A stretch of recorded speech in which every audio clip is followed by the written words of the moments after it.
Hello and welcome to another episode of the Chrissie Mayr podcast. We are on iTunes, YouTube, Spotify, and SoundCloud. And if you're listening to us right now on iTunes, please go and leave a 5-star review. For example, here is a great review from Trivia Wiz 3000. And the subject of the review is Long Island, spelled phonetically like us Long Islanders spell it. Great podcast, super interesting interviewer with a great sense of humor. Warning, she isn't state approved. Thank you, Trivia Wiz. I'm very excited to mention to you guys some dates that I have coming up right now. Let me pull up my website here. This is very exciting. So February 6th, I'm going to be performing in Cos Cob, Connecticut. February 19th, I'm going to be headlining Hyenas in Dallas, and that's actually February 19th and 20th.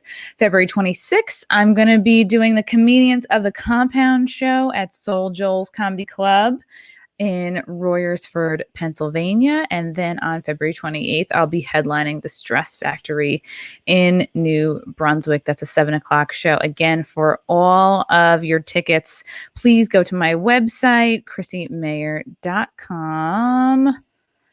Yes, you guys. I'm very excited to talk to you guys about a brand new sponsor, very special brand new sponsor that we have right now. It's called One Soul, and I'm going to get the website up for you guys right now so you can see what I'm talking about. So basically the idea of this, these are shoes that you just have one sole for, like the name, and the tops are interchangeable. And this product was seen on Shark Tank. Here we go. I'm going to pull up the shoes. One Sole is the original interchangeable shoe. It began in 2001. It's an interchangeable sole that you can change hundreds of tops on different soles in a snap in seconds. It is known for its comfort and the perfect shoe for traveling because you only need one sole and a handful of tops. Don't I know it? This is how I feel. I say this every time I pack. Why do I need to have like 3 and 4 shoes? And shoes take up the most room in your luggage, as we all know. There are hundreds of different tops available, but One Sole is known for the comfy neoprene top that fits your foot like a glove. You can even customize with the tops or any photo or logo you want. It has been featured on ABC News as best product made in America and season finale winner on Shark Tank. Damn, that's a big deal. Look at this holiday. These are very fancy. It's sold throughout the world and was created by a pharmacist, Dominique McLean Barteet. And we're going to be doing a 25% off discount for all my CMP listeners. Just use the promo code CMP at checkout, and you're going to get 25% off these shoes. Oh my God, shoes, guys. This looks really, really great. I'm going to remove this right now because they sent me a pair, and it's so funny because I love this. I wish that they had sent me 2 because I would be wearing these. But how it works is that you just take off this sole like that. Boom. It like comes right off. And then here you go. Boom. Here's one you could wear like at Christmas time. And I love it. And it like snaps right on. It's so easy. And I would put it on my foot and show you, but I don't want to give too much. It's like this isn't really like a foot fetish podcast. I mean, but who knows? It might get that way. But anyway, go to One Sole. The website is let me make sure I have the website right here. Yeah, just onesoleshoe.com. Use the promo code CMP. You're going to get 25% off any purchase online. Exciting, guys. Very exciting. I love shoes. The only thing I love more than shoes is New York. And I have on the show today a few candidates that are running for mayor of New York. I'm going to bring them on right now. We have Bill Pepitone and Eddie Cullen. And I know Stacey Pressman will be joining us shortly. Oh, good. We're just going to go like 3 of us like this. Boom. I'm so excited to have you both on. Welcome, Bill. Welcome, Eddie. This is very exciting. And again, this is like, just like an informal chat, really. And I think maybe you guys could both, talk a little bit about yourselves, why you are running for mayor, and just anything that you think the good people should know about you. We'll start with Bill. Sure. My name is Bill Pepitone. I am a candidate for New York City Mayor. I was born and raised in Brooklyn. Currently live on Staten Island. I was a New York City police officer for 20 years, police officer, an academy instructor, and a training coordinator. I have over 30 years experience in law enforcement, public safety, private security, and operational management. And the reason I'm running for mayor is because last June, as I was sitting home on my couch watching the riots and watching our city be destroyed, and this mayor sit back and do absolutely nothing and allow our police officers to just stand there as targets, I decided I could do one of two things. I could go on social media and curse the mayor and vent my frustrations that way, or I could step up and do something about it. And I believe with my skill set, I am uniquely qualified to step in at this point and change things around in the city. For sure. Yeah. It was very hard to watch it was for months and months. It kept going. It was really crazy. And I think a lot of us are concerned to see what will happen to New York. Eddie, what would you like the good people to know about you? So I am a Bronx native. I was born on 231st and Kingsbridge Avenue in the Bronx. I come from a pretty unique Bronx family. My grandfather and his 7 brothers fought in World War II, and they all survived and came back. So that was something that was really special to my family. Blue collar family. I grew up in Manhattan on 64th and Lex to a 32 BJ union worker, and my mom was a small business employee. So I was afforded a lot of the opportunities in my life to them. Went to Xavier High School downtown on 16th between 5th and 6th, Fordham University, and I did the Jesuit volunteer corps. So I taught high school after school. Went to Australia to play professional rugby. They call it amateur over there, but I call it professional because it was at the level of play. Pretty much equivalent to AAA baseball. Then I came back and I went rogue into the startup world. So I went from being a teacher into the startup world. I'm an entrepreneur, teacher, and I've helped really accelerate companies over time. So probably over 800 startups I've helped accelerate over a period of 10 years. And to Bill's point, same exact thing. I was sitting in August at home. I think there was just a number of different issues. I saw homeless on the street. I saw the way our police officers were being treated. I saw the way the community was being treated. And I think it's just been mismanagement. So I was shocked into action. And the drawing point for me was the Tribute in Lights. So the Tribute in Lights was canceled. I don't actually blame anyone for that, but it was mismanaged. 4 days, no one spoke up about it. And there needed to be a petition to celebrate our heroes from 9/11. And that was kind of the last drawing straw for me. Went to a number of friends in the community, in the NYPD, and FDNY, just people I've known my whole life, and said, I'm going to run for mayor. I can sit on the couch or I can do something. So dropped everything and went into it. And I am running as a Democrat, and I'm literally willing to speak to anyone and anything about fixing the city. So that's where I'm coming from. Yeah. Was it hard? I mean, I don't know. Do you have to tell, like, when you decide you're running for mayor, do you have to tell them right away, like, what if you're running as a Democrat or Republican, or what? Do they need to know your party right away, or can you just say that whenever? And if these are dumb questions, just let me know. I'll go first. Or Bill, do you want to go? Right. I was going to say, you declare, I guess, when you join the campaign, finance board, and you start to build. But I'll give an example, historical examples. So when Ed Koch ran against Mario Cuomo, they actually had both run as Democrats. They went to a runoff, then they faced off, and Mario Cuomo lost, and then they ended up turning around running as an independent. So I think local races are very different in approach. For me, you might as well, I am running as a Democrat, but I'm literally running almost straight down the middle because I think we need to listen to people, because I think a lot of our politicians are just politicizing things. So I'm running as a Democrat, but I will literally speak to anyone from the homeless guy to, the billionaire down the street. So. Yeah, the homeless people are very chatty. I do a show on Compound Media on 35th near like the Penn Station area, and like those are sometimes the only people I talk to on my way to do my show. What was the sense like? How did your friends and family react to the news? Do they all? I mean, I would assume they would know at this point. Did you get any kind of backlash? Did you get positive, negative, mostly support? How did your friends and family react? My friends and family were all supportive. I think my father was in shock for a little bit. He might still be in shock, but everybody's been supportive. I've been in politics before, several years ago, so it wasn't out of left field for me to get involved like this. So again, everybody's been very supportive. We've garnered a lot of support. And just to touch back on Eddie's point, he's absolutely right. No matter what party you're running on right now, you have to find the center. You have to care about people and talk about people, because it's not about Republican or Democrat anymore. It's about New York. So you're absolutely straight on, Eddie.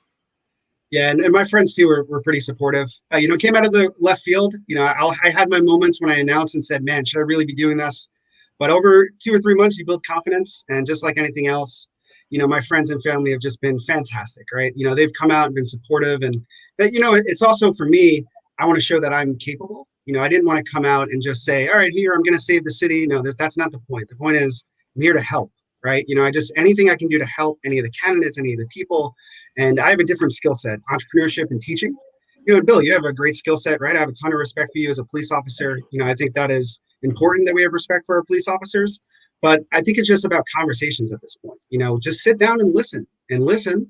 And then, I guarantee you we can find middle ground on solutions. So I think it's just time for the mayor to be a mediator, rather than control everything. Because, if you look at it right now, in this city, Bill, I don't know if you've seen a city before like this, but it is unbelievable. I've never seen it like this before in my life. It is there's some similarities to where we were back in the Dinkins administration when violence was through the roof. We're headed that way again, but I've never seen it quite like this. I've never seen the streets of Manhattan so empty. We've never seen businesses boarded up and gone and not coming back. So that's unique. This is worse than I've ever seen it. Yeah, I remember, I think it was like right after or right before the election. I was so shocked to see like which stores were boarding up, and why I'd be like, really, the smoothie store? Like who's gonna go in? I mean, is someone gonna go snatch a blender? Yeah. So it's been concerning. And I'm born and raised. I don't know if it doesn't count because I'm from Long Island, but like, yeah, born and raised out on Long Island, I lived in Brooklyn for 2 years. I lived in Astoria, Queens for like 4 years. And now I'm up in Westchester. And I've been hearing a lot of, like older friends and family be like, wow, this is just like what you're saying, Bill. Like this is going back to like, I don't know, 60s, 70s level of crime. And I feel like it's, no one's really talking about the crime is way up. And I agree with both of you that it shouldn't really be about what party, because I mean, I know New York is like very solidly blue.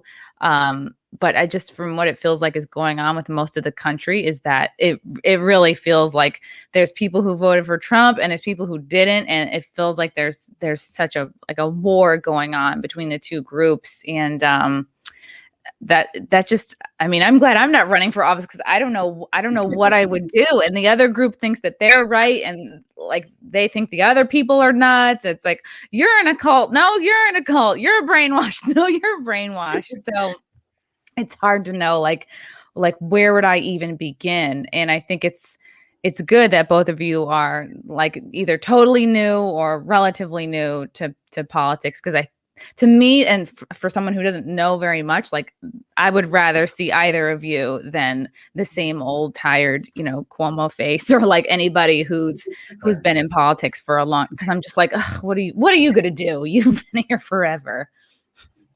Exactly. Yeah, we definitely need new blood. Good people like Eddie stepping up and running. That's the key. We can't have the same old. I mean, you look at some of the bigger names that are running for mayor in New York City. They're part of the problem. They've been in office for years.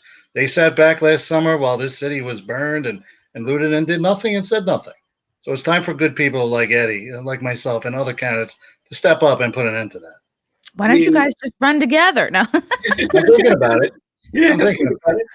I mean, let's be honest, right? I mean, I think some of our politicians have just lied to us over the last 20 or 30 years. I mean, not to throw him under the bus, but, Bill de Blasio's real name is Warren Wilhelm. Let's throw him under the bus. It's not his real name. He changed it to cater to voters in Park Slope when he ran, right? So for me, it's just I don't. This may sound crazy, Bill, but I don't trust many people who are running the city. And maybe I'm trying to run with as much humility as possible and just try to help as many people and God willing, just do something. Right? It's like I just felt lied to. I know people in my family who've lost jobs. I've watched people go to sleep in foyers of CVS with fully clothed because they lost restaurant jobs. And I'm just sitting here going, this is New York City. This doesn't happen to us ever. And then another thing too is Bill, this is the 20th anniversary of 9/11, and not one other candidates have really talked about it, right? That's a huge New York, instance where I was terrified, but then at the same time, I saw the unity 3 or 4 days later, where it didn't matter what party or where you were from or anything, we came together. So I think we're in that moment right now that if there's not people like Bill running, we're not going to be able to succeed. We're not going to be able to jump out of our current problems, and we can't wait for another year. We can't wait for the next mayor. That's almost impossible. So we really have to just act right now, I think, in some sort of capacity. To touch on your 9/11 point, you're absolutely right. We all said we would never forget, and the city has forgotten. It's forgotten about our heroes. I was a first responder that day. I was there when the towers fell. I lost friends. I lost coworkers. So many people lost family members. But if you think back, the unity that this city showed in the days and weeks after, where did it go? Where are the American flags? It didn't matter if you were a Republican or a Democrat back then. We were all New Yorkers, and we all stuck together. And now we've never been further apart than we are now. Yeah, I remember my dad was working as a Teamster for many years in the city, and so he was working, before and after 9/11. And I remember he was like, "Yeah, I'm going into the city to help clean up," and I was like, "Dad, but you drive like makeup trucks for the movies." He was like, "Yeah, we're all pitching in," and then he did sort of like develop like a little bit of a crazy cough, and like he didn't, he's fine now, but Good. I was really touched by his willingness to be like, yeah, we're all doing this. We're all pitching in. And I totally agree. To see over the last year, I guess, to see the American flag even become a partisan item, like blows me away, because after 9/11, there was so much pride, not just for New York and the city, but for the whole country. And it just seems quite different this time. It seems so much different than 9/11. It's like, it just seems like we're even further apart, and there seems to be, several different, I don't know if it's different realities or people just have different information.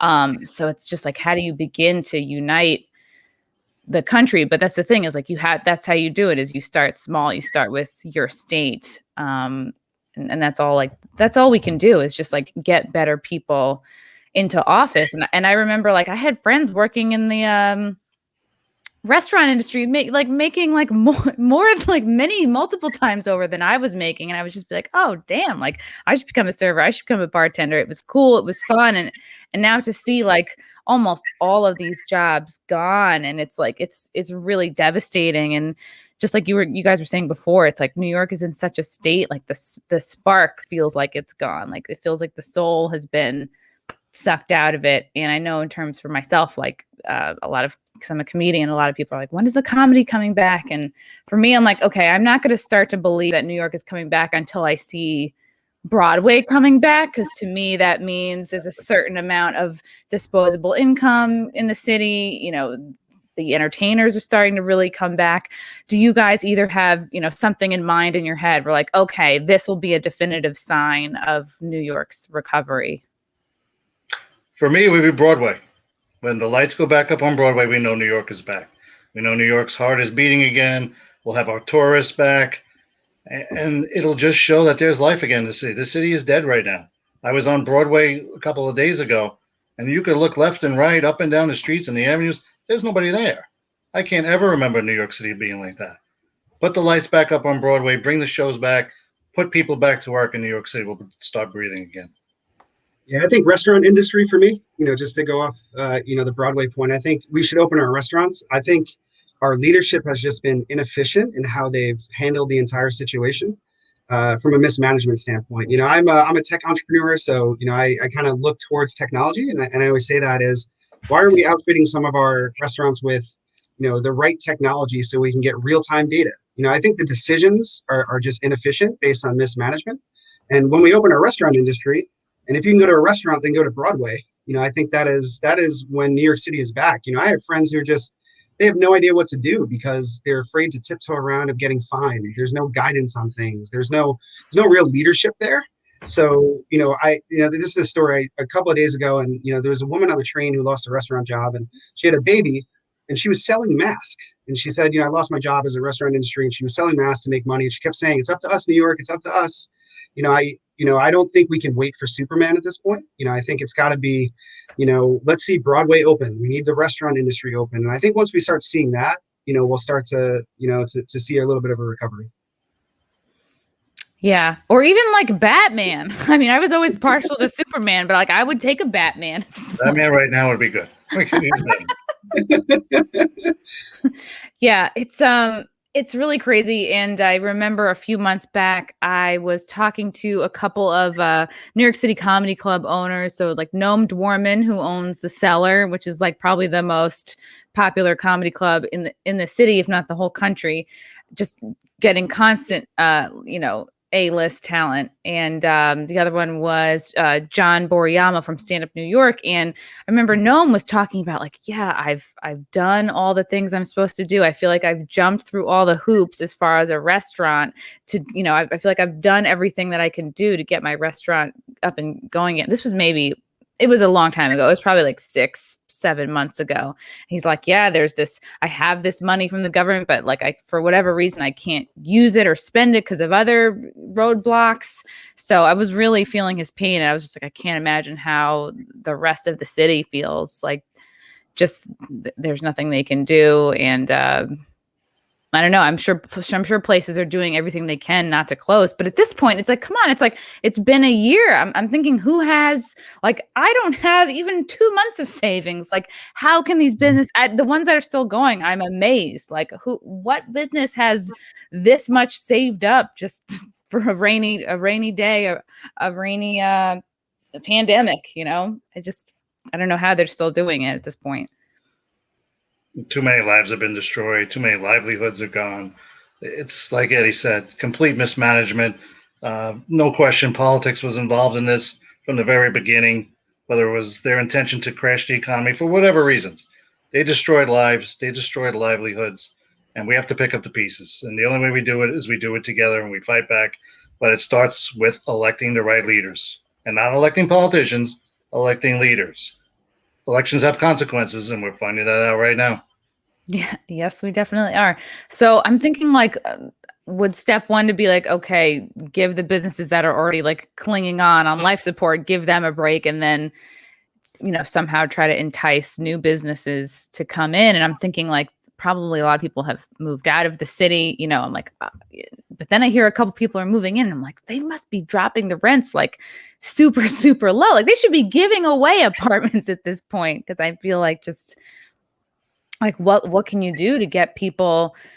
Do you feel like people have to develop like a trust in the New York economy again? And I don't know if I'm focusing too much on the city or if I should be like focusing more on the state in general, but I feel like a lot of friends are moving out of the state and have been for a while. This is not even a new problem since the pandemic, but it's like, what does somebody even do, to try to get people to stay in New York? I'm sure it's not a simple answer at all. I think we need to look at new models. So, it's like different people from different perspectives, right? Bill and I are not in the current administration. We have no affiliation with the current administration, right? And it's just pretty much let me go back to maybe what Bloomberg did since we talked about 9/11.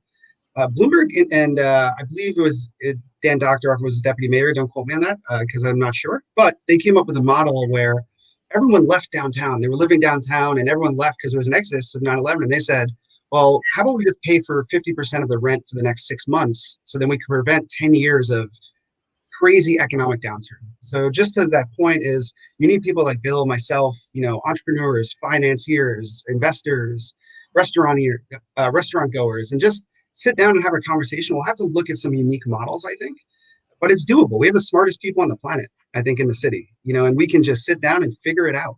And I think we're not listening to the smartest people on the planet. Like if we have an issue with the NYPD, the community, listen to, like Bill or someone from the community, right? Like, why are we politicizing some situations? I think it's important just to get to the solutions, and maybe that's just the New Yorker in me, that doesn't have any patience. I'm just trying to get to solutions, but I think that's what we need to do.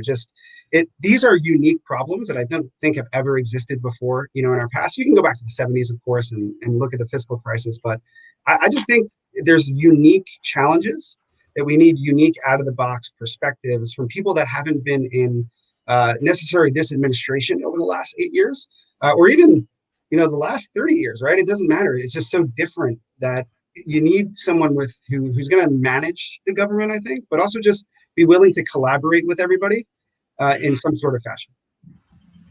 And just to piggyback on what Eddie's saying, he's absolutely right. The next thing you have to do is, once you do get these businesses open, you have to protect them. I mean, last summer, we saw some of the most expensive commercial real estate in the world on fire, and their windows broke at Macy's of Herald Square being looted. I mean, no one would have ever thought they'd ever see that in their lifetime, and it was allowed to happen. The only way we get investors and business owners to come back to New York City is to show them that we can protect them, that this police department will be allowed to do their jobs, they will be allowed to act proactively, and that they'll protect people's investments. Otherwise, nobody's coming back here. They're just not. Yeah, I must have missed that looting. Bill, because I love Macy's. Maybe there was a sign that said, like, 1-day sale, everything must go. I don't know. Maybe there was confusion. Well, the mayor apparently missed it too, so you're not alone. Yeah, that's wild, because that's like what you consider like, oh, that's the nice, I don't know, maintained, like that's the part of the city that like has its shit together, which was really most of the city, and now it's just like it's hard to. I don't feel like unsafe walking around, but it is a little scary. And I remember over the summer I was at a barbecue, and a friend of mine who was in the NYPD was talking about like, man, we really are so limited in what we can do. We're not even allowed to, like, I don't know if you were hearing this too, Bill, but like he was saying, we're not allowed to hold people certain way. We can't do all these holds. We basically can't touch anybody. And I'm like, how do you even make arrests? Like, how do you do your job? Because there seemed to be such a scare of like, well, we can't touch anyone, which is wild. I was a police academy instructor my last 5 years. We taught recruit police officers how to effect arrests. The new laws that de Blasio and the city council put into effect have made it impossible for New York City police officers to arrest a non-compliant subject. They're afraid for their jobs. They're afraid that they're going to be indicted simply for defending their own lives and defending the lives of other citizens. He made it impossible to be a police officer. He made it impossible for them to protect the innocent people. And we're seeing the results now. The city is crumbling before our eyes because of that. Yeah, and it's like, if you can't make arrests, I mean, I can't imagine there are very many people who want to get arrested, and I'll be like, you know what, you're right. Give me those cuffs. Very rarely does that happen. You look like you've had a long day. Just you go wait in the car. You want a coffee? Yeah, I mean, that would be me if I got arrested. I'd be like, you look stressed, and then I would get my cleavage out. Yeah, there's so many things, and it feels overwhelming to even know like where to start. But at this point, do you feel like, right, you have to give the businesses a break, and you have to protect them somehow, because you can't expect people to move. I mean, I don't know. And then I wonder, like, oh, is New York like too far gone? People say, oh, it's dead. I've heard people say, give it 2 years. I've heard people say, no, 5. Do either of you have an amount of time in mind that you think there's hope for the city to come back? I think we a couple of things. One, so when all this started to happen in the summer, whether economically or looting or just COVID, I kind of, the nerd in me said, all right, let me go back in time and look to see what was going on in 1918 in the pandemic. And there was one thing that jumped out to me. So he was an assemblyman at the time. He eventually became our mayor. His name is Jimmy Walker. And Jimmy Walker was responsible for more or less putting international regulation together for boxing. So when people would box, someone would get hit in the face, and if someone died because of manslaughter, the commissioner would have to make a decision, and it was just not regulated. There was no sort of rules towards boxing. So he came up with something called Walker Law, and he took the matchmakers, the referees, the fighters, and all the different people, and he brought all the stakeholders together because he understood boxing was important to the economy, but he also understood that you had to bring everyone together for conversation. So he brought them all together, came up with a solution, and then he put the solution out there. And then, we hit the roaring 20s as a result of that. I think it could be sooner, but I think we have to act now. So as an example, Bill, like, the budget just came out. Why can't we look at the budget now before the city council negotiates it, and just break it down right now, and then start to put some pressure on leaders to make sure it's right? because I don't trust the financial management of what's going on right now in any way, form, or shape. I looked at some of the budget, and some of it might as well be written in crayons, right? It's not efficient. So what I mean by that is just get the right stakeholders together. So to your answer, I think we can do something now to stop the bleeding a little bit. And then we just have to look at new revenue opportunities, new things. So let's say all of our parks in New York City, we don't use our parks effectively, I think, for revenue opportunities. So let's maybe throw more events once COVID's over and leverage those parks a little bit more. So just looking at new revenue models, we're going to have to. If I have an answer for you, I'll give you an honest one. I don't know.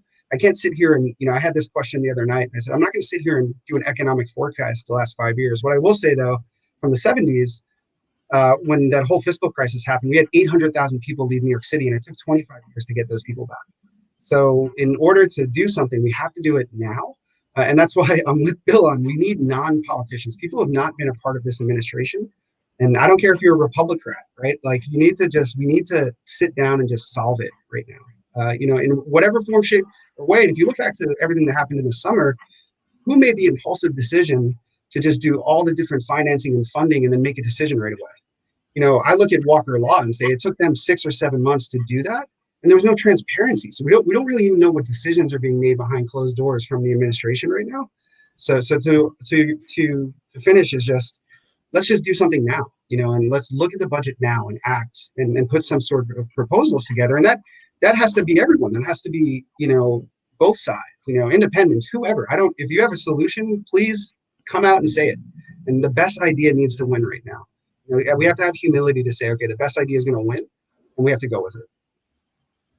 Yeah, I lived through that fiscal crisis back in the 70s. My father was a police officer who got laid off, lost his job in 1975 with all those layoffs. New York City was spending and borrowing and begging back then, and spending at a ridiculous rate and borrowing at a ridiculous rate, and it just brought the entire city down fiscally. The way they got out of it was through growth and development, building, construction. They rebuilt the city, they stopped borrowing, and they built from within. That's what we have to do again. We have to do it through growth and development. No more borrowing. That's got to end. You see Cuomo right now, Governor Cuomo, the mayor, they're all begging for federal help. It's not going to work. It's not going to work. That can't be plan A. You have to do it on your own. New York City has proven that back in the 70s that we can come back on our own. We can do it on our own. The city's not dead. I don't think we could put a timetable on it, like Eddie said, but we're not dead yet. We just need the right people in the right places to fix this. Yeah. And it seems like more transparency really would help, and opening up these conversations. And I think like either one of you, I mean, like Eddie, with your kind of, you had kind of like a Jesuit like education with Fordham, and you were a teacher, and Bill, with you being in law enforcement, like to me, like those are the types of people that I trust more than someone who is known for being a politician, and Lord, who knows how much they're making and what their ulterior motives are. And I'm sure a lot of, the people of New York feel the same way. So do you think it would be difficult to kind of just opening things up in general and have these kind of like maybe public forums or like larger conversations? Would that be difficult to do, you think, for whoever gets to be mayor? I think it's essential. It has to happen. New Yorkers are tired of not being listened to. They're tired of politics of usual. They're tired of being dictated to. And they're seeing the results. The results aren't there. Well, they're losing jobs. The crime is out of control. Shootings are skyrocketing. They're tired of being ignored and dictated to, especially from this governor lately and this mayor. Opening up conversation, opening up town halls, a mayor who actually reaches out and talks to people, that's something we're sorely missing. And it's essential for the next mayor to do such. I agree. And it's, I think we need a regular person, right? I forget where I was a couple of days ago at a podcast. I'm like, oh, are you wearing a t-shirt? You're casual? It's like, no, I'm just normal. Like I'm going to wear a t-shirt, a button down. And, I'm not going to, act like I'm on a pedestal, and we can't have the mayor, to Bill's point, sit in the Ivy Tower. They got to be out there with businesses. They got to sit in, the restaurant crisis happen, be in a restaurant and just do work out of a restaurant, be a doer as well. Right. Let's maybe run parts of the city through Google Groups, right? Let's communicate with constituents. Let's actually do things that are practical, because we have the tools of our time and technology to do things. And to play to Bill's point before about development, and I think we need to dispel the myth around people making revenue and that being bad. I think we need to dispel the myth, as long as they're there's opportunities for people that maybe might not have opportunities. So as an example, I don't know if you're familiar with opportunity zones, but opportunity zones are tracts in New York City, 300 of them, that have some sort of tax advantage if you roll your capital gains into them. So I know a few, investors who have built, social sort of organizations. So whether it's building an education campus or a homeless campus or something called Second Chance Farms. So we can give advantages to developers while at the same time providing opportunities to people. And I think we need to find that balance. Like I understand completely, being in the business world, okay, someone makes an investment, they're going to want to make the biggest return that they can.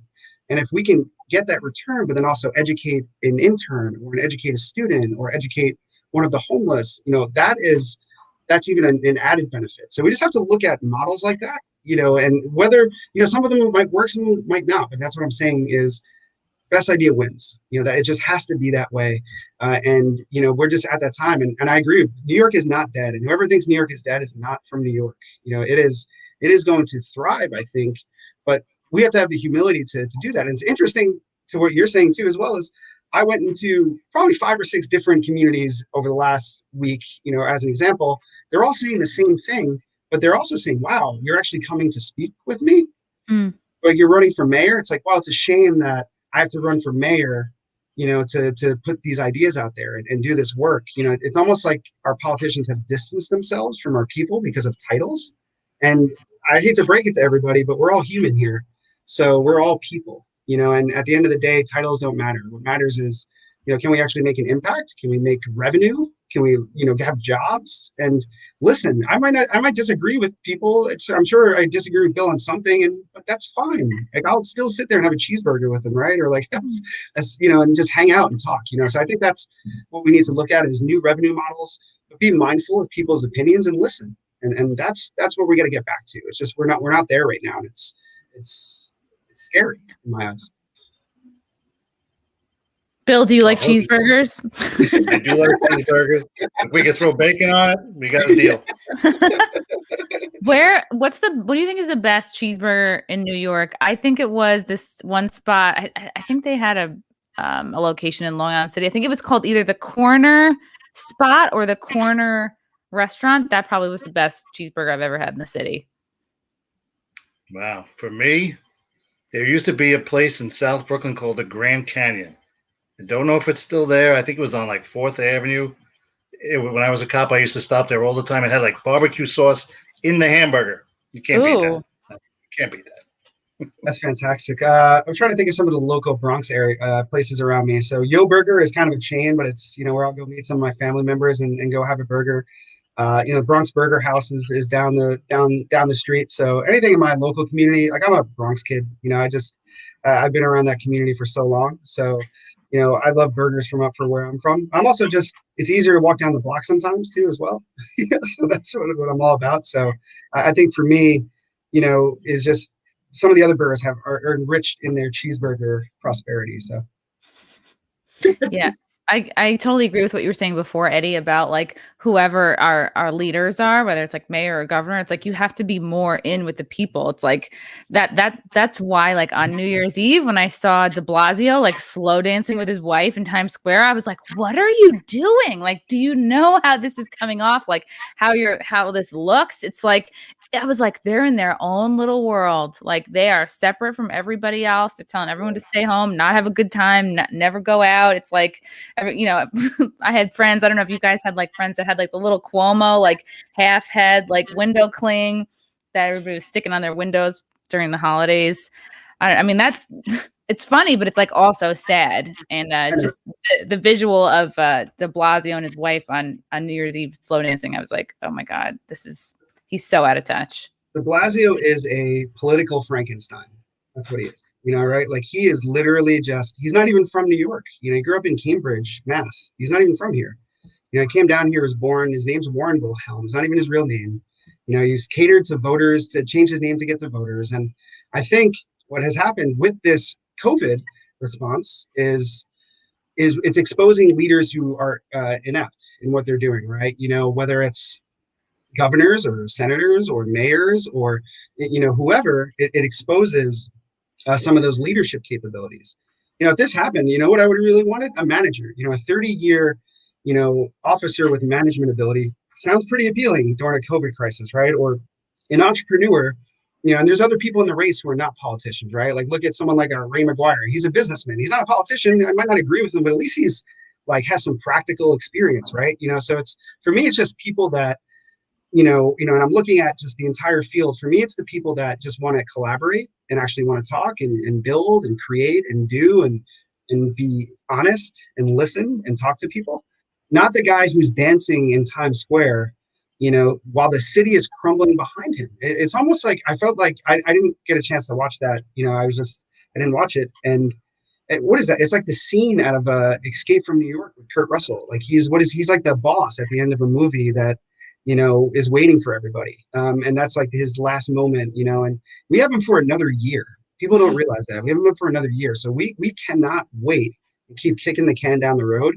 As much as I want to blame Governor Cuomo, and I agree, Bill, to your point, we can't wait for Superman. $15 billion in federal aid. That's just not like, what is that? That's not solving the problem. Let's put a Band-Aid on it. Then to turn around and say, oh, well, if you don't give it to us, I'm going to sue you. Ooh, right? Like, ooh, I'm so scared. Like, that's not how we solve problems. We solve problems by talking to the people, sitting down and doing it. And that's a Band-Aid on the problem.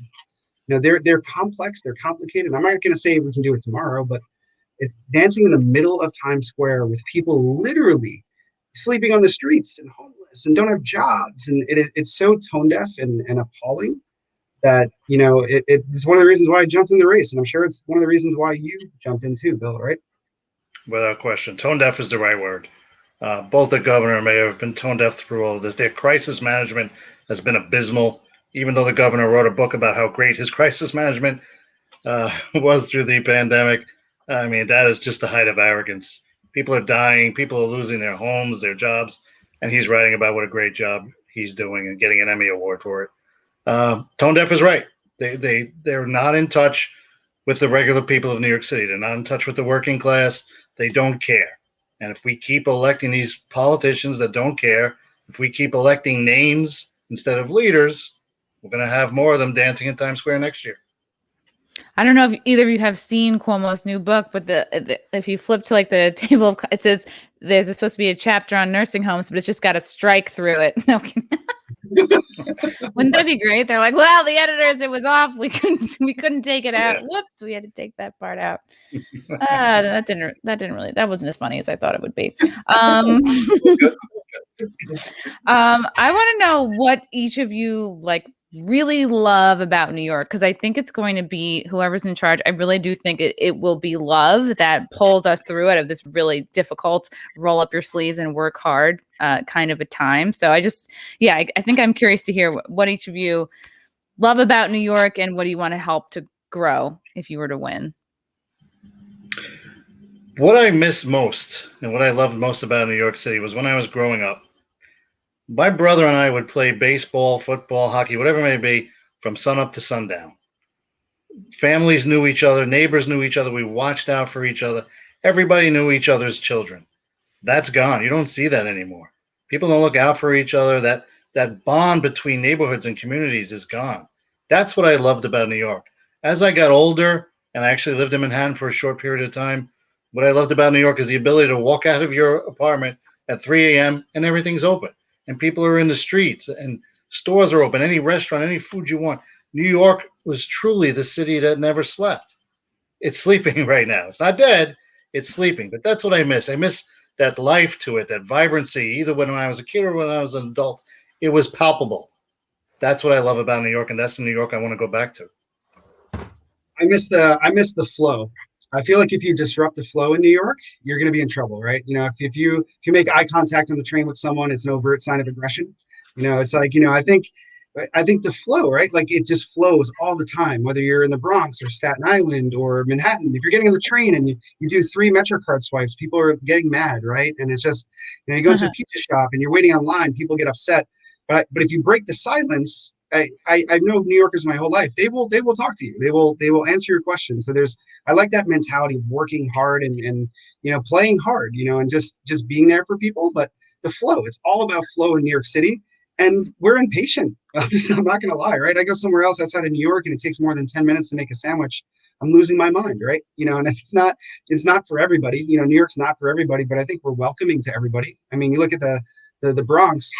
I don't know the exact statistics, but I believe it's 89% of every person is different. So you'll meet a different person from a different nationality every time. So we're so welcoming, and I think there's 59 community boards, 51 districts. It's almost like 51 little cities, in the city. So each one has their little culture that they can call their own. For me, it's about flow. That's what I miss. I miss the flow, and the flow is disrupted. I work downtown. I'm at a WeWork right now. My office was in Harlem for quite some time, and I move around, but I have to leave at a certain time because the train is down. Right? When does that happen? What are you talking about? The train's down, or where is the flow of New York? So that's what I've always loved about it. Is it continuously in motion? But I think if people have a misunderstanding that we're rude, or we don't know what to do, or no, you break the silence, we're going to give a helping hand. Like, that's who we are. But we're tough. Like, we're not going to take nonsense, right? Like, look, like, I think Bill has the same type of mentality. Like, oh, what's this clown doing in City Hall? Cool, I'm running. Like, all right, you want to talk to them like that? Come talk to me like this, right? And I love that mentality. But I'm also mad. Like, I go into a pizza shop, I get a pizza. I'm like, hey, I go to Sam's Pizza down the block, which I love, and I'm like, hey, can I take a seat? They're like, no, you can't. I'm like, what do you mean I can't sit down and eat a slice of pizza right now? Like, all right, I've had enough, right? like I'm coming, and I'm running, and so I think it's about flow, and I appreciate New York's style of flow. Yeah, I remember, almost all of us have a story where for me, it's usually me helping out a lot of drunk girls who fall on the ground and hit their head. And I have to just be like, where do you live? How can I, throwing them in a cab? And I feel like we've all had these experiences where most New Yorkers, we will come to somebody's aid. And it's yeah, that's the thing. It's otherwise, we all get into our yeah, don't talk to me. But if somebody really was in trouble, we all have a story like that. And I just feel like everyone's got a freaking mask over their face, and it's even worse. It's that magic kind of New York open friendliness, asking for directions or whatever. That's been so suppressed and turned so way down that I would love to see that part of it come alive again. Just the people, find their own life again, instead of it almost just feels like just drones coming in and out of Grand Central. And I just was like, oh man, this is not how it should be. It could feel so much better than it does now. We've lost our soul. The city is missing its soul right now. You're absolutely right. Yeah, I think the first time I saw it was early September. I came down and I felt like I was an I Am Legend. I hadn't been in the city in 4 or 5 months. I made the decision to run. I had to go through some of the, open the bank account and go through all kind of the logistics. And I came down and I said, what is this? What is this place? I felt like I was walking around in a movie. Yeah, I was talking to Fred Rubino a few weeks ago. I did an episode with him. He's a stand-up comic as well. He's Italian, if you couldn't tell by the name, but he was he was born and raised in, I think, the Bronx as well, and Brooklyn. East Brooklyn. And he's one of the big changes I've seen is right, the sense of community is gone, and there were so many more small businesses, family-owned businesses when he was growing up, and he's sad to be yeah, now it's a lot of these corporate chains. And I'm wondering well, how do you inspire how do you bring that back, having more family owned businesses? Is it just giving them a lot of breaks financially, or I don't know. I think that would be so nice to try to bring that back. Yeah, I think you have to give tax breaks. You have to give tax incentives. Like we said before, you have to protect the businesses. You just have to give them a reason to come back. You have to let people know that New York City is open for business again. Everybody across the country believes that New York City's closed, that New York City's dead. And we have to send out, that's another job of a mayor, is to be a cheerleader. This guy has not been a cheerleader. All he's done has been doom and gloom. You have to be a cheerleader. Tell everybody New York City's back. New York City's open for business. Open your businesses here. Invest in New York City. And if you do, we'll protect you and we'll help you. Like I said, part of being a mayor is being a cheerleader, and he is the furthest thing from it. He has done nothing but put us down, put our law-abiding citizens and tax-paying citizens down. He's favored divisive groups, hate groups, over law-abiding citizens, and that's sent a terrible message. New York City has a backbone. Just be honest to us. Just come out and say, hey everyone, I don't have the ability to really fix the budget right now because I don't have that skill set. My skill set is I do X, Y, and Z. Can I get 30 financial leaders to sit down with me and go through the budget?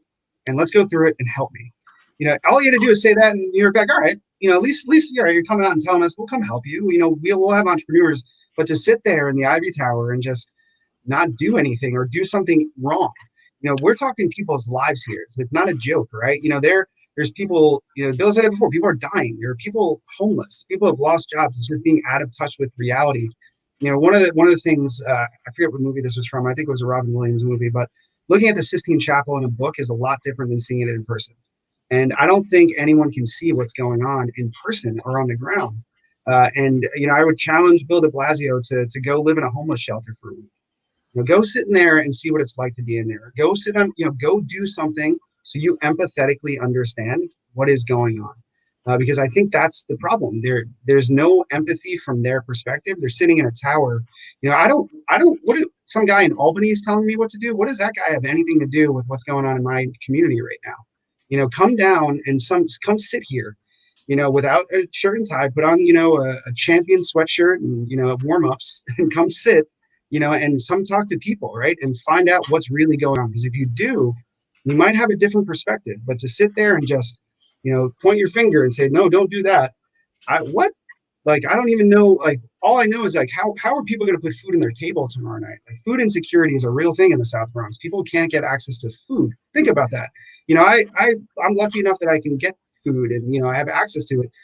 Here's this real story. The administration was dropping off warm ham sandwiches to people in the South Bronx and just not telling them that they were dropping them off. Warm ham sandwiches. When you think about that, what are you doing? For a couple of reasons. One, that's ridiculous. Two, why are we using our money in that way? The one thing I liked about some of our different mayors of the past is they understood that, we don't need $100 billion budget. Let's make it 67 billion, but then provide opportunities for revenue for the community. Give them people a chance to go make money. And then we don't have to spend. Another point to what Bill said, if small businesses want to come back to New York, let's open up an innovation consulting arm to the city. Let's get people who know marketing and who know branding and who know finance, who know, public safety and NYPD and who know community relations. So let's do things that are practical. And you know what?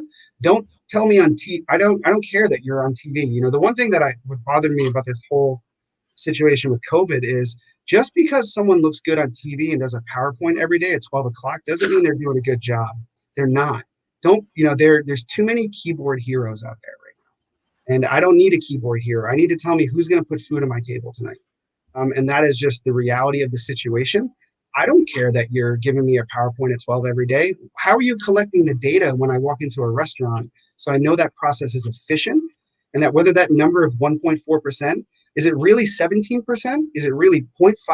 Because I don't think your data processes are right. So those are things that I want to know, right? So it just, the mayor cannot sit in an Ivy Tower. We need to be practical. If a small business needs an intern, go get him an intern, right? That's, it's as simple as that. So for me, it's about practicality and management right now. And we just need to look at it from that angle.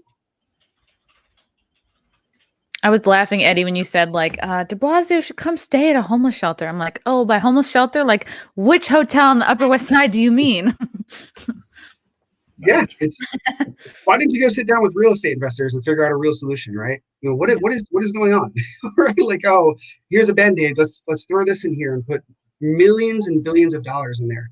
No, go get some people from the community. Get some people from the NYPD. Get someone like Bill and people from the community who have experience and say, all right, what can we build right now? I'm in a WeWork. I'll give you an example. WeWork has a software. It's called Building Information Modeling. They can use it to bring space up in 28 days. So let's go look at some distressed buildings. Mm-hmm. How about the city invest in that building and we put the space up so there's space for homeless and they're getting a return on their investment? But no, because of egos and because of pride, Warren Wilhelm is really just not, doing the job. He's just, it's ego. And I don't care, call me Mickey Mouse. If we get our solutions done, I don't care, right? And I think that's the mentality we need. And I'm with you. Yeah, I think there was a Band-Aid solution. Oh, well, I think there's an empty hotel over there. Let's put everyone in there. No, think it through. What are you doing? You know what could solve a lot of these problems? $900 million that his wife stole. If we could What? find $900 million that his wife stole, it could solve a lot of New York City's problems. Wait, de Blasio's wife stole $900 million? Bill de Blasio's wife, he appointed her and put her in charge of Thrive New York City, which was a mental health program. I Which remember the that. I saw yes, like one flyer on a bus. That was it. she had a $900 million budget. She showed no results. And when the city council questioned her on it for results, numbers, what have you been doing? She had nothing. She said nothing. All she said was, and I quote, haters gonna hate. That was her quote. That's so That's professional. $900 million of taxpayer money unaccounted for, no investigation. She just walked away from it. What could New York City do with that $900 million right now? Gosh, I don't. Open every single Yeah. restaurant, Yeah. literally, with that money. That's right. And they're going to walk away from it laughing. She's like, well, I'm thriving. Isn't that anything? Oh, yeah, they're thriving. I'm Absolutely. doing great. Yeah. Wow, that's disgusting. I had no idea it was that much money. Over how much time was this? The $900 million or like the Thrive campaign? It was a couple of years. I know the program went into effect, and of course, he put her in charge. And, with the mental health issues we're having in the city right now that you see every single day, with the homeless crisis we're having, that's, part of it is a mental health crisis. It ties together. $900 million gone. No results, no effort, they made no impact whatsoever in the mental health issues or the homeless issues in the city. And she didn't even answer to it. She just blew it off. And our city council and our attorney general just walked away from it. That's $900 million. And who knows how much more that they've taken. Yeah, it's criminal. That's so unbelievable. Oh my God. Yeah. And it's not even like, I think at this point, no one's expecting a total hero. It's like just somebody to make it a half step better, or just someone to like dig us out and put us on like kind of solid ground again. It's definitely not going to be a glamorous job for whoever takes it. What do you think, or what areas of the city or New York do you think need the most attention right now, or what groups of people do you think are really have not been heard from in a while, or the most ignored, if it's like possible to narrow down? I don't know if you can narrow it down, because there are so many groups that have been ignored by this mayor, whether it be the working class, the lower income class. It doesn't really matter. He's ignored everyone. I mean, you go to Manhattan, boarded up stores, people are gone. You go to communities like Brooklyn and the Bronx and little neighborhoods, people have moved out. People are struggling. So I don't think there is one particular class or one particular group of people that needs more help than the other. We all do. We're all in this together. We're all sinking. It's a ship that's sinking because of him. He is just, in his effort to make everyone on the same playing field, as he said before, and redistribute wealth, as he said before, quote unquote, he's destroyed a city. He's destroyed a city's economy, and he's hurt every social class, every type of person in every community in the city.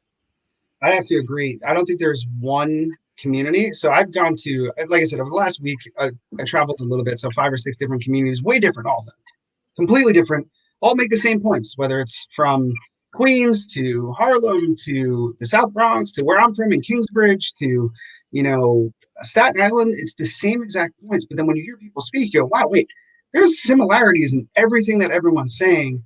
But because de Blasio or Warren, I call him Warren, he's literally just making these sorts of decisions without communication to people. He doesn't know what's going on.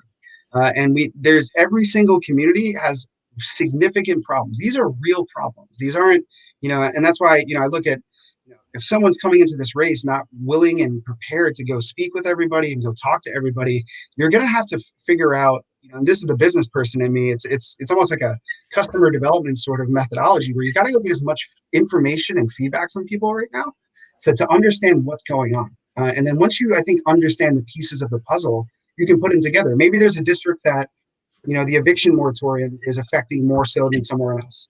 Maybe some other community has a food insecurity problem, or maybe, think about this, 38% of our kids don't have access to broadband for school. I've seen kids have their cell phone have to cut off their lesson because they said, well, I only have 12 minutes left on my cell phone, so I can't finish the lesson.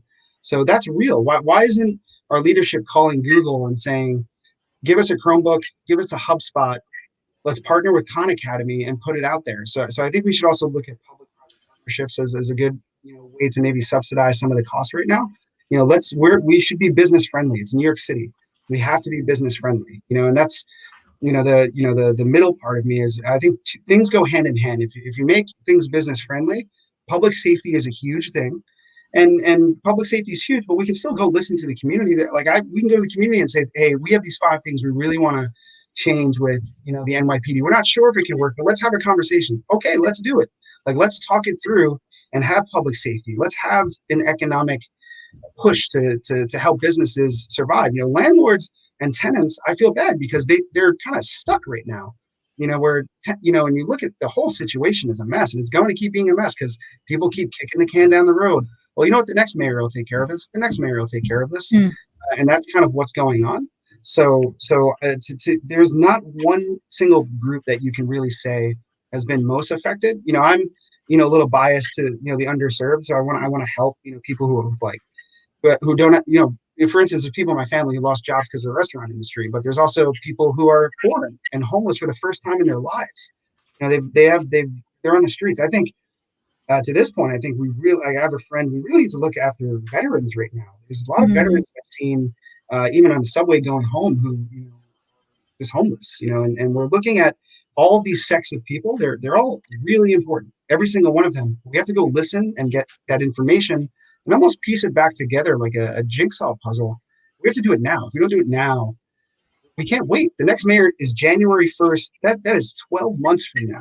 So he has power for 12 more months.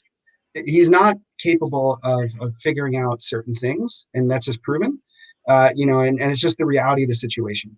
So we need to look at every single community and group to collaborate with.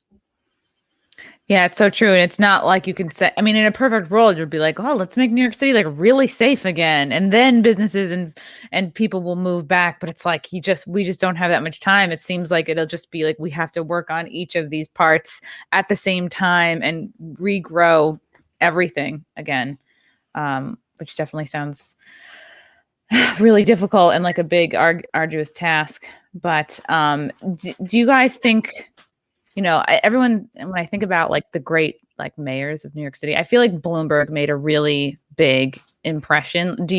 Have you ever felt, looking back to previous mayors of New York, have any of them I know this is going to sound so corny, like you're trying not to be Miss America, but I wonder if any of the, previous mayors have ever inspired you or something that you learned from watching a previous mayor, or if, there's any good kind of nuggets that have stayed with you. For me, there were 2. There was Mayor Koch, because Mayor Koch just exuded New York. He was just a New Yorker. He felt comfortable. We've been talking about ivory towers. Mayor Koch felt comfortable walking down the street of any neighborhood, talking with anyone. It was frank talk. It was New York talk, and that's something I always appreciated from Mayor Koch. For me, also, is Mayor Giuliani. Coming off the Dinkins administration, but murders were skyrocketing, shootings were skyrocketing. This city was in horrible, horrible shape. The police department's morale was devastated, the way it is right now. When Mayor Giuliani came in, he made it clear what his approach was going to be, and it was going to be public safety. The way to bring New York City back was through public safety and through quality of life and the broken windows theory of policing. I swear by it. He did the right thing. I was a police officer when that happened. We drove crime down. We stopped the shootings. And what happened? Our economy boomed. Times Square was cleaned up. Businesses came back. Tourism skyrocketed. New York City was thriving. In the mid-'90s, we were thriving. And Mayor Bloomberg was smart enough to just continue those policies. That's an intelligent politician. Go with what works. And that's what these politicians haven't done. They've gone away with what worked in New York City. They've stuck their own social agendas down our throats. And here we are. Go with what works. And again, Mayor Koch was all about New York.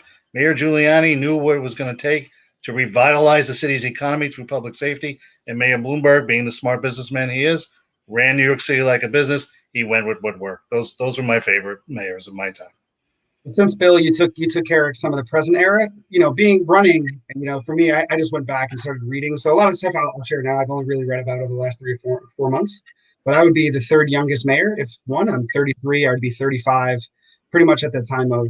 Oh, I'm 34 actually. I turned 34 last week. So, Happy Happy birthday. birthday. thank you. So that's why I'm like, wait a second, no, I'm not. I remember 34. It wasn't that long ago. And so Hugh John Grant was the youngest mayor, but I believe he was 29 when he got sworn in, but he lost the World's Fair. So the World's Fair he lost it, and people were really upset about it, so he didn't get reelected. The other one was John Corey Mitchell. I think there's a series that City and State does, the top 10 mayors. So if you get a chance, there's short videos, 2 or 3 minutes, kind of give you some perspective. But he helped. Rockaway tried to secede from New York City, and he vetoed it. So Rockaway is still part of who we are because of that reason. Jimmy Walker, I'm biased because he went to my high school. So he's a Xavier High School grad. He's the only other one, but he's the one I also talked about, Walker Law. He was a little corrupt toward the end of his career, but he had the energy to really look at New York. And Ed Koch, obviously, for obvious reasons. I think he just came in and he was the energy that we needed at the time in the 70s with the fiscal crisis. LaGuardia was awesome. He was the progressive. I believe he was a Republican, but he was a progressive Republican, right? Like, when did that ever happen? LaGuardia Airport was just, I think, phenomenal in the way he helped with the economy. So I think we see. I think the mayor who's elected at every time is usually the mayor that's the right time for the hour, right? I think Bloomberg being elected. Most people don't know this, but 9/11 was a primary day. So it was a primary day in New York City. And, Bloomberg, I think, was just the right time for them, right? 9/11, we needed someone with economic recovery aspects. It was just that time. He was right there for that right time. Rudy Giuliani, too. Rudy Giuliani, I thought was great. And this, Bill, people don't talk about that he actually lost to Dinkins in that first election. And then he worked his tail off to win that second election. I respect that. I respect that you work as hard as you can to get elected. And I appreciate that. So for me, I think it's a mixture of historical mayors and ones that are now, and I think, whoever the 110th mayor is going to is going to be the right person for the right time. And if I'm going to make this prediction, I don't think it's going to be a politician. I think it's going to be somebody who is an outsider, who actually talks to the people. And we can't allow big media to take away, whatever channel it is. I don't care, right? Don't let it cloud what the solutions are to the problem are right now. I rather sit and do some work right now than, just be on social media all day. But that's fine. Like, we can solve our problems with just looking at our mayors of the past. Look at what some of these people have done in such a big way, right? And they've had such huge personalities. That's one thing you need. You need to have a personality you're gonna eat alive, like Warren Wilhelm and his friends, right? So that's what you need. So you need to be tough. You need to be caring, and you got to have energy, and you got to be a little bit crazy. I think it's going to be a little tough. This is going to be a tough job, and go watch videos of LaGuardia from the 30s. But man, this guy was nuts. Like, he was out of his mind. But he was the right man for the right time during World War II. It was just or coming up to World War II. So I think we have a rich history of mayors in general. And this is just from, me going back. This is over the last 3 months. I've just read as much as I could about this. And you can learn a lot from seeing what they've done in certain situations. Kind of upset that none of you named me as your favorite mayor, but that's okay. I will be willing to look past that now.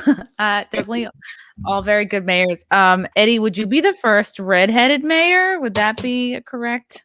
I would think so. Maybe red, or are you reddish brown? Sometimes people get upset if I dirty-ish, kind of blonde a little bit. Okay. I grew beard. It's red though. I'm sorry if I misgingered you. Okay. Yeah, this is exciting, guys. I'm sure there are people listening that are interested in supporting you, whether it be financially or with their bodies and time, and maybe joining your squad, your teams. I would like you both to explain where people can find you, follow you, and maybe how they can get involved one way or the other. We'll start with you, Bill. Sure. You can reach out to my website, Bill Pepitone for NYCMayor.com. On Facebook, Bill Pepitone for NYC Mayor. I'm on Twitter at Pepitone for NYC, and Instagram, Bill Pepitone for NYC. We're always looking for volunteers. right now it's all about fundraising. I mean, the hardest thing in the world for people like me, I'm sure for Eddie, is to ask people for money. I mean, we're not politicians. We're not funded by the deep-pocketed political machine here in New York City. So we really need donations. We need New Yorkers to reach out. Every dollar counts, and it's really the only way we can be competitive. So any help, any volunteers, any donations, I'd greatly appreciate it. It's going to go a long way to helping us, and that's where you can find me. So I look forward to speaking with you. Okay, Eddie. Yeah, so you can find me. You can always shoot me an email, Eddie@eddiecullen.com. It's kind of, I put up Eddie Cullen, website, entrepreneur. My first version of my website was terrible. I have a second one up now, so that's great. Reach out to me at any point. I'll talk to anyone about any problem. If you want to help New York, I will talk to you.